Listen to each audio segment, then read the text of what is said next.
a question about volunteering, and I thought today was a pretty fitting day to talk about that because Greg and I are actually on our way back from a volunteering trip that we had. And this is with Caring for Miami.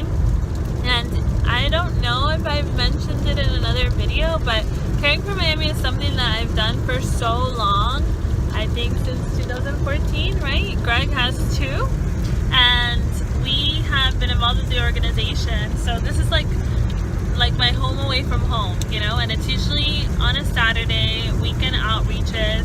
But then the organization grew, so they also see people during the weekdays, and they do incredible stuff that they offer to patients for free, completely free, as long as they are under the 200% poverty level.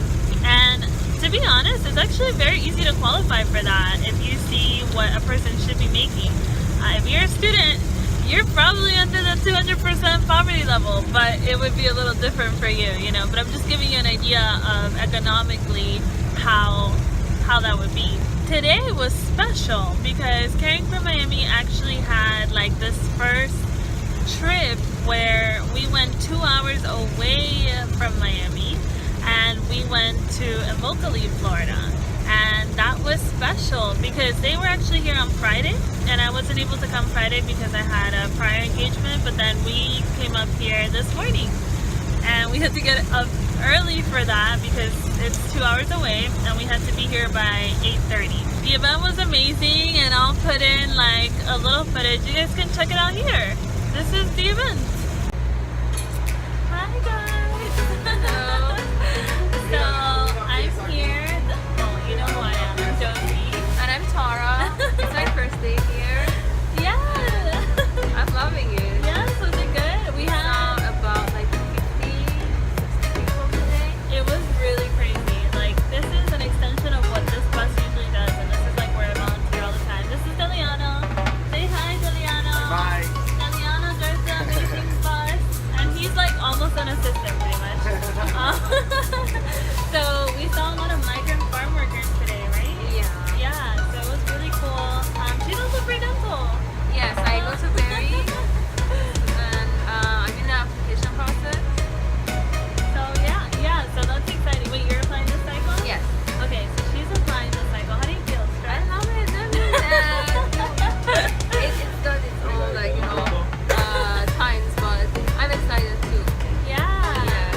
Yeah, so this is our baby. So this bus, we came 2 hours away. They were here last night. I couldn't come last night, but they were here since yesterday. They saw a lot of kids.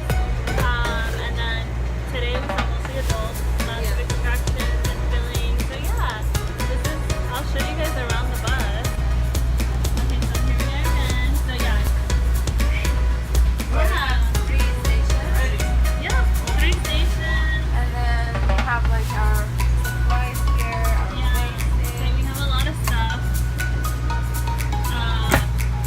It's really cool, yeah. So we first sterilize in here and then in here. It looks empty now because this is the end of the day. We just like finished cleaning. Yeah. So that's pretty much the bus. It's beautiful. Hey, how you guys This doing? is Oscar. Say hi. Oscar Hello. is an assistant also. So, what was like the coolest thing you saw today? Like many things, like extraction. We did another. Wow, I think Was we it saw- really bloody? It was really fun. It was bloody everywhere. Well, we can handle it. We did a good job. Yeah. We have an amazing team. Yes. Yes. Josie, Tara, she's new here. We had fun. We learned a lot. Yes. I'm hoping to do this again. Yes. The thing is running. Okay, we have to go. He's kicking Bye. us out. Okay. Bye. Bye. The question that I received was, how do you get into dental volunteering? Is volunteering more beneficial if it's dental related rather than just regular volunteering? How should you go about volunteering in general? I've been a person that has been volunteering a lot. Sorry guys, it's raining, so I don't know how loud it is. I've been volunteering a lot since I was young, so it's just like a natural thing for me to volunteer. and I find it fun. And I've always found dental opportunities, but also regular opportunities. Like before I wanted to be a dentist, I would volunteer in places that I enjoyed volunteering, whether it was involved with music. I love music. At an animal shelter, I love, you know, animals, dogs, cats, any kind of pets, and I love doing that. That was so much fun for me. I volunteered at Light the Night a lot, and that's special to me because my grandma passed away from leukemia. So for me, you know, all the opportunities that I've taken volunteering have meant something to me. And when I went to an impressions program, the dean of admissions at that particular school basically said that she would rather you have something you're really passionate about than just have a bunch of dental related opportunities, or maybe a bunch of volunteer opportunities like feeding the homeless all the time, and maybe you're not truly passionate about it.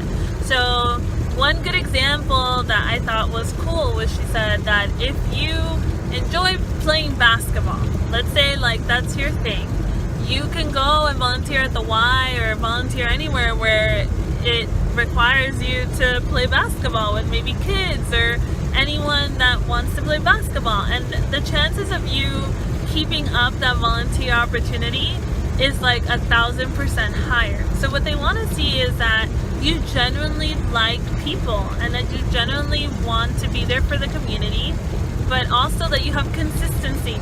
Do not volunteer here and there in like a bunch of different places, but you never find like that one spot where you feel like you know, found a place where you can donate most of your time. Find a place where you really enjoy going and go all the time. And then later on you could do like, you can spot volunteer, I guess, but find that one spot where you're like, I love doing this. And then when you go to an interview, you can be totally passionate and talk about it. Like it's going to be very natural. They're going to know, they do this all the time. They're going to know whether or not you truly love volunteering. They're going to know whether or not this is an event you've been doing for a long time. They're going to know whether or not you're actually about it.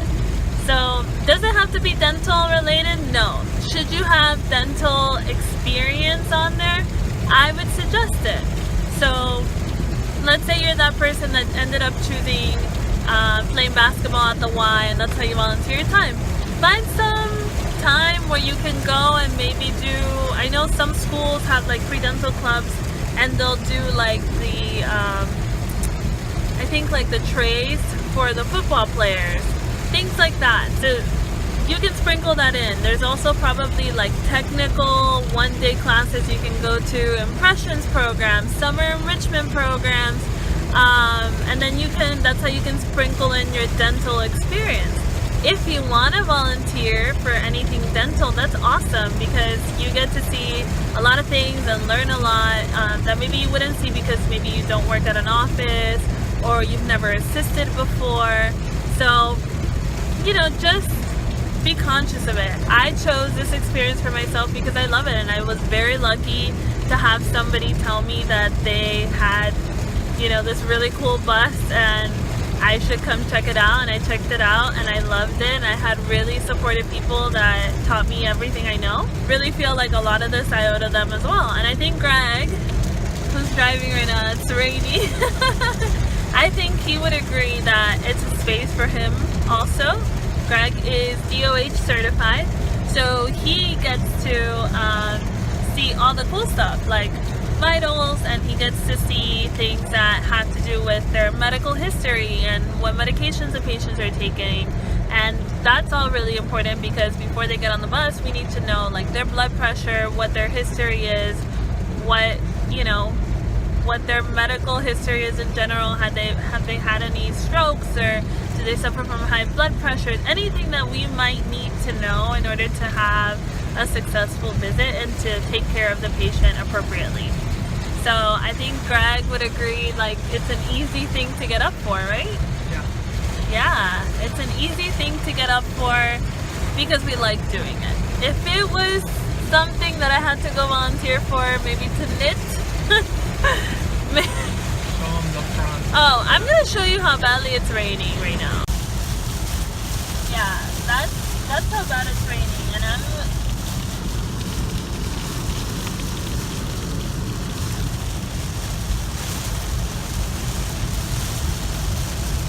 That's how bad it's raining right now, and I am not driving. Just find that spot where you feel comfortable. Mind you, some schools are heavier on volunteering than others, and some schools will literally ask you to have like a letter from your volunteer coordinator, and other schools won't. So it just depends on who you are as a person. Like Greg and I are very public health oriented. We have always pictured ourselves being clinicians that are gonna, you know, cater to communities that are underserved. So that's just our mission, right? But maybe for you it's a little different. So you have to find a volunteer opportunity that works for you. Check out your pre-dental club. That would be number one. Check out a volunteer opportunity for something that you enjoy doing, whether it's playing with dogs or playing basketball or singing or whatever it is. You can find that opportunity. And, you know, no matter how you slice it, somebody who loves to volunteer is a person that has a lot of qualities that a dentist needs. So whichever way you're doing it, that's what matters.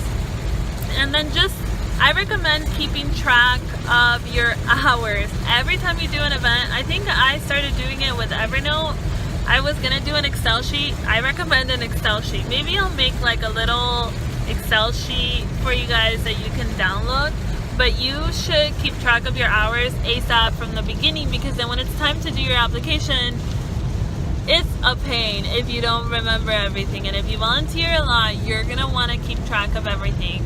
And that the sheet should include your volunteer opportunity, the name of the organization, the name of the coordinator, a good contact phone number, an email, and then a description of what you did, the date, and the amount of hours. Trust me, you will thank me later. Save that, because that is literally the format of the application. So you want to have all of that there for yourself. So I didn't know the format of the application, but since I had already been organized with my volunteer hours, and luckily I was still volunteering in a lot of the places that I was listing, I was able to get some of the phone numbers and emails. But if you do that now, when you're maybe not volunteering there, then you can, you know, use that information and you don't have to go back and ask someone. So yeah, maybe I'll post like a little spreadsheet for you guys and you guys can download it. But if you have any questions about volunteering, any other questions, please let me know. I would be more than happy to answer them for you. I'm sure you guys have some other questions. Shout out to everyone who's followed me recently. Thank you guys. I'm so glad. I never thought, I think Greg was a little shocked because he thinks I'm crazy. So he probably, like, he sees me talking to myself and he's probably like, okay, my wife is losing it. But I'm really glad that you guys are finding it useful, watching me going around to interviews and posting all this stuff. So yes. Okay, so I hope you found this useful. I hope you liked the footage of our volunteering day. And then if you enjoyed it, make sure to like, share, and subscribe.